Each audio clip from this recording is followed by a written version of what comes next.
जय श्री कृष्ण मित्रों, कैसे हैं आप लोग। उम्मीद करती हूँ आप लोग अच्छे होंगे, अपने जीवन में निरंतर आगे बढ़ रहे होंगे। दोस्तों, आज है बड़ा मंगलवार, तो आपको बड़े मंगलवार की ढेरों शुभकामनाएं। आज के दिन अगर आपके आसपास हनुमान जी का मंदिर हो तो मंदिर ज़रूर जाएं, नहीं दूर है तो घर पर ही बजरंगबली की पूजा पाठ करें, सुंदरकांड करें, चालीसा करें, जितना भी आपसे हो सकता है ज़रूर करें। और अपनी मनोकामना बाबा से कहें, वो आपकी इच्छा ज़रूर पूरी करेंगे। बस सच्चे दिल से और सच्ची नीयत से आप उनसे मांगिएगा। तो दोस्तों, आज फिर से आप सबके लिए लेकर आ गई एक सच्चा अनुभव जो एक भक्त का है कि किस तरीके से डूबता हुआ जीवन हनुमान जी ने उबार दिया। तो दोस्तों, ये कहानी है आलोक की। आलोक बहुत ही मेहनती लड़का था। वो 4 बहनों का इकलौता भाई था। 4 बहनों के बाद होने के नाते उसका बड़ा मान जान था कि हमारे समाज में लड़कों का वैसे भी बहुत देखभाल होती है, तो लड़कियों की भी होती है लेकिन लड़कों को कहीं ना कहीं ज़्यादा होती है।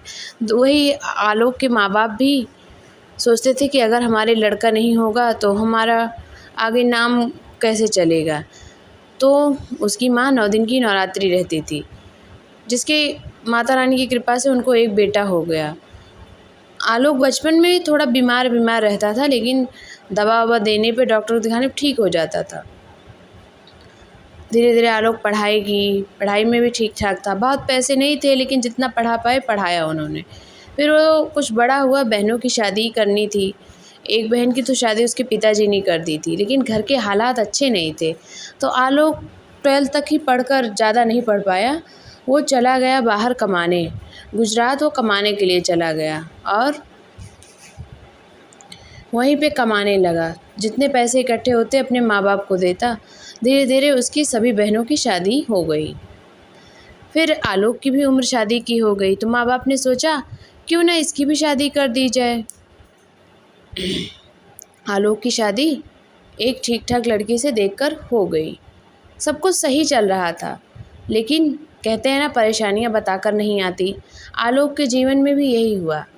वो मंगलवार का व्रत रहता था और उस दिन वो शाम को पूजा करने के बाद ही रोटी और दूध के साथ फलाहार करता था। बजरंगबली पे उसे बहुत भरोसा रहता है। उसकी पत्नी भी पूजा पाठ करती, लेकिन उतना नहीं। लेकिन आए दिन उनके घर में कुछ न कुछ घटनाएं होने लगी। कभी उसकी पत्नी कुछ गिरा देती, फिर कहती मुझे पता ही नहीं चला। कुछ बाल उल अपने ऊपर उखाड़ के रख लेती। सब लोग कहते ये कैसी हालत है, अभी तुम नई शादी हुई है तुम्हारी और तुम ऐसे क्यों रह रही। तो उससे कहती मुझे पता ही नहीं चला। झगड़े आए होने लगे और उसकी पत्नी यहाँ तक खुद को भी मारने की कोशिश करने लगी। सबको समझ में नहीं आ रहा था ये हो क्या रहा है।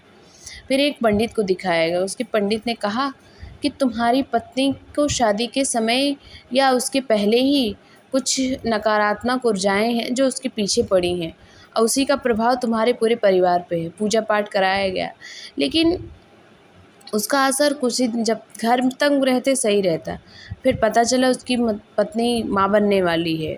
सब लोग खुशी का ठिकाना नहीं रहा। सबने सोचा अब सब सही हो जाएगा और धीरे धीरे ठीक भी होने लगा था। तो आलोक अपनी पत्नी को लेकर जा रहा था बाइक से, लेकिन रास्ते में पता नहीं क्या हुआ, इतनी उछाल हुई कि उसकी पत्नी उछलकर गिर गई और आलोक भी गिर गया। तो रास्ते में ये दिखाई दिया कि ब्रेकर था, लेकिन आलोक को ऐसा लग रहा था कि जैसे किसी ने पकड़कर बाइक से उठाकर फेंक दिया हो। लेकिन ये बात उसने अपनी माँ को नहीं बताई, क्योंकि माँ और घबरा जाती। ये सब बातें उसके मन में चल ही रही थी। कुछ दिन बाद उसे एक बेटी हुई। बेटी भी ठीक ठाक थी, लेकिन धीरे धीरे उसकी हालत बिगड़ने लगी और डॉक्टर ने कहा ये आपकी बेटी आप कहीं बाहर दिखाइए, यहाँ नहीं बचेगी। तो उसे बाहर ले जा रहे थे, लेकिन वो रास्ते में उसकी डेथ हो गई, मतलब उसकी मौत हो गई। सब बहुत दुखी हुए। ऐसा लगा कि अब तो कुछ नहीं है। चारों तरफ निराशा छा गई। उसकी पत्नी और उसकी माँ का रो रो के बुरा हाल था। सब बहुत निराश हो चुके थे। फिर बजरंगबली की पूजा पाठ करता रहा, वो व्रत नहीं छोड़ा उसने। फिर 1-2 साल बाद उसे एक बेटा हुआ, सब बहुत खुश हुए और उससे अच्छे से उसका छठी बरई सब हुआ और सबको संतुष्टि थी कि चलो भगवान ने अगर लिया तो दे भी दिया। सब धीरे-धीरे सही हो रहा था, लेकिन आलोक गुजरात कमाने चला गया। कुछ दिन बाद वो घर चला है, सबको लगा ऐसे ही आया होगा, लेकिन उसकी तबीयत अच्छी नहीं थी। वो बहुत ही दुबला हो चुका था और उसके शरीर पे बड़े-बड़े छाले पड़ चुके थे। अब तो सबका देख के बुरा हाल था। कुछ दिन में उसकी हालत इतनी ख़राब हो गई कि उठ बैठ भी नहीं पा रहा था। सब सोचे अब आलोक ज़्यादा दिन नहीं बचेगा। अब तो उसके घर में मातम सा छा गया। उसकी माँ, जो 4 बेटियों का एक अकेला बेटा हुआ हो तो इतनी मुश्किलों से पाला हो, तो माँ ही जान सकती है कि कितना उसे तकलीफ़ होगी। उसकी माँ ऐसे पड़ी रहती बिना खाए पिए। सब बहुत दुखी हो गए थे। सब कहते अगर इसको कुछ हो जाएगा तो इसके परिवार का क्या होगा? इसकी माँ इसकी पत्नी और बेटे को क्या कौन सँभालेगा? अभी न जीवन आधे में है न पूरे में है। लोगों की बातें आलोक के कानों में जाती तो बहुत रोता बालाजी का नाम लेकर। फिर वो किसी ने बताया कि यहाँ के डॉक्टर अच्छे हैं, यहाँ दिखाओ। वो गया, लेकिन उसे रास्ते में एक साधु महाराज मिले। उन्होंने कहा, बच्चा तुम बहुत परेशान हो ना? आलोक ने कहा, हाँ, मैं तुम्हारी परेशानी दूर करने का एक साधन बताता हूँ। तुम मेहंदीपुर बालाजी चले जाओ, वहाँ पर अपनी अर्जी लगाओ, देखना तुम्हारा सब सही हो जाएगा। आलोक को तो पहले उसने ध्यान नहीं दिया, लेकिन जब वो घर आया तो रात में सपने में भी उसे वही सब बातें दिखाई दे रही थी कि वो कहीं जा रहा है और बालाजी का ही नाम सब लोग ले रहे हैं। जय श्री राम, जय श्री राम। उसने दूसरे दिन मन बनाया कि अब जहाँ इतना कर लिया है सब, क्यों ना मैं मेहंदीपुर बालाजी जाऊँ। तो उसने अपनी मेहंदीपुर बालाजी जाके अर्जी लगाने की सोची और वो मेहंदीपुर गया और वहाँ पे उसने पूजा करवाई। जब वो लौट कर आया तो उसे काफ़ी राहत महसूस हो रही थी। उसे लगता था कि उसके शरीर से कुछ उतर गया है। धीरे धीरे उसकी वही दवाएं जो पहले असर नहीं कर रही थी, उसकी तबीयत ठीक होने लगी और वो पूरी तरीके से ठीक हो गया। उसके परिवार में खुशी की लहर दौड़ पड़ी। सबका विश्वास बालाजी पर अटूट हो गया। फिर वो हर साल उसी समय मेहंदीपुर जाने लगा और वही पूजा पाठ करवाता।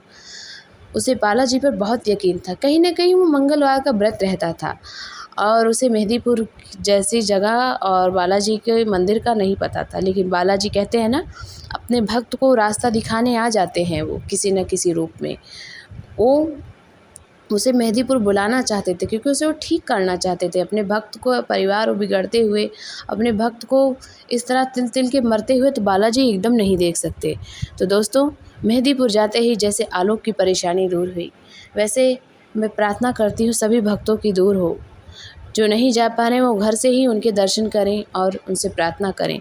देखिएगा आपके जीवन में जो चीज़ें बिगड़ रही हों अपने आप सही हो जाएंगी। और कभी नाउम्मीद मत होइएगा। भगवान से हमेशा, किसी से नहीं तो भगवान से उम्मीद लगाए रहिए, उन्हीं पर भरोसा करिए। वो आज नहीं कल तो आपका कल्याण ज़रूर करेंगे। चलिए मिलते हैं एक नए सच्चे अनुभव के साथ। तब तक अपना, अपने परिवार का ध्यान रखिए। जय माता दी, जय श्री कृष्ण, सीताराम, राधे राधे। सीताराम हनुमान, सीताराम हनुमान।